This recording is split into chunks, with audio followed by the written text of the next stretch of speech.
Reka mbasuhuze kandi imbahe ikaze ku IBENDERA TV. Uyu munsi tugiye kuganira ku buzima.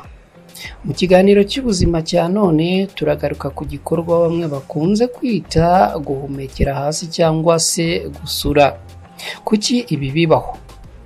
Ese biterwa n'iki? Ese ibi bintu birakwiye mu buzima bwa muntu? Ni hehe se byakorerwa ku buryo abandi bantu batabangamirwa kandi nawe ukagumana icyubahiro cyawe? Reka tuze mu kanya tubirambure, ariko ndabibutsa gukora like, subscribe ndetse nanabasaba gusangiza bagenzi banyu izi nkuru tubagezaho kugira ngo ubutumwa dutanga bugere kuri benshi.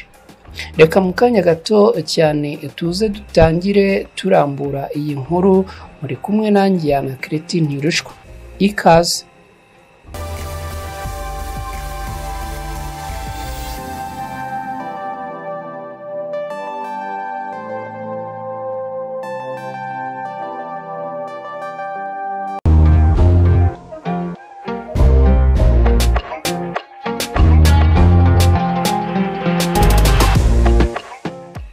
Gusura ni ibintu bisanzwe, ariko si ibintu bisanzwe bitewe naho bikorewe. Ese gusura bimaze iki mu buzima bwa muntu? Gusura ni ibintu bisanzwe mu buzima bwacu bwa buri munsi, ndetse binafite icyo bimarira ubuzima bwacu.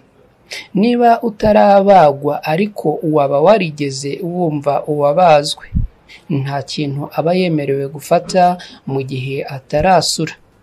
Niba wajyaga ugira ngo n'urwenya, si urwenya ahubwo ni impamo.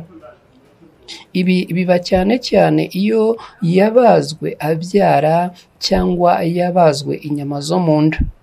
Ubusanzwe mu kigereranyo cya muntu nuko asura hagati y'inshuro 5 n'10 ku munsi. Gusa burya abagore ngo nibo bakunda gusura kenshi kuruta abagabo.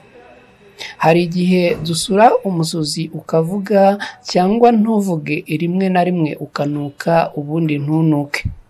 Ibi biterwa n'iki? Ntitwareka kandi kuvuga ko bidutera isoni iyo dusuze mu ruhame. Niho usanga akenshi umusozi itunyunyira ntusohoke, nuko nyuma ugatangira kumva ibintu bivugira mu nda. Ibyo bikaba atari byiza ku buzima bwa muntu. Umusozi uko waza usa kose ufite akamaro.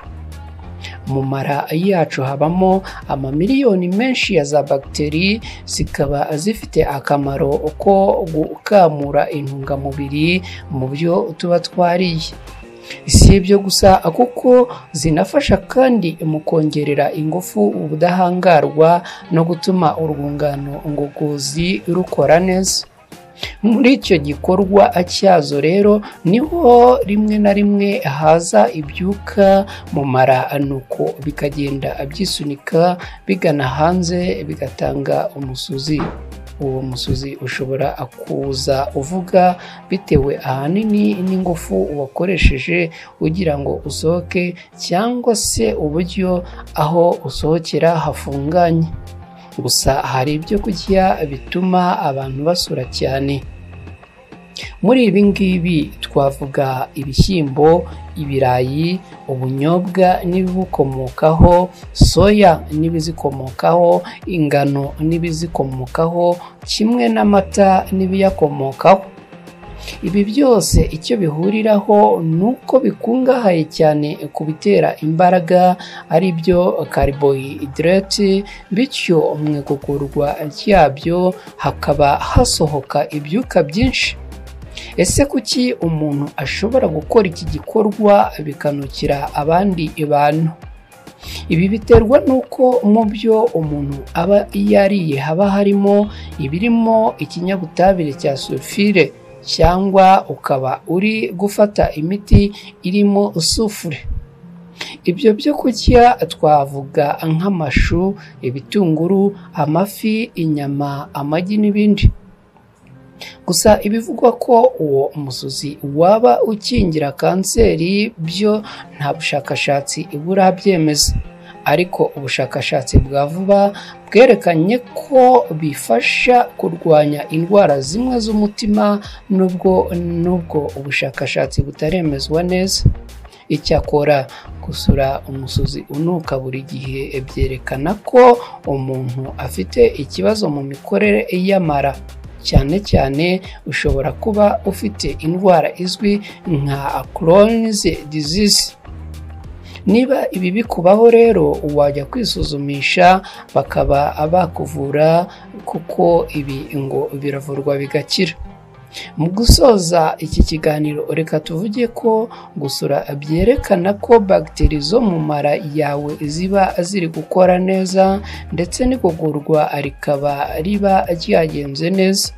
Icyakora niba uri mu ruhame ugashaka gukora iki gikorwa, iyubahe, ujye ku ruhande maze wiheshe ikuzo ubikorere mu muhezo, kuko gupfukirana iki gikorwa nabyo ngo si byiza kuko ngo bigira ingaruka ku mikorere myiza y'amara mu mubiri wa muntu. Ndagushimiye cyane. Nitwa na Cretini Rushwa. Aha ni ku Ibendera TV.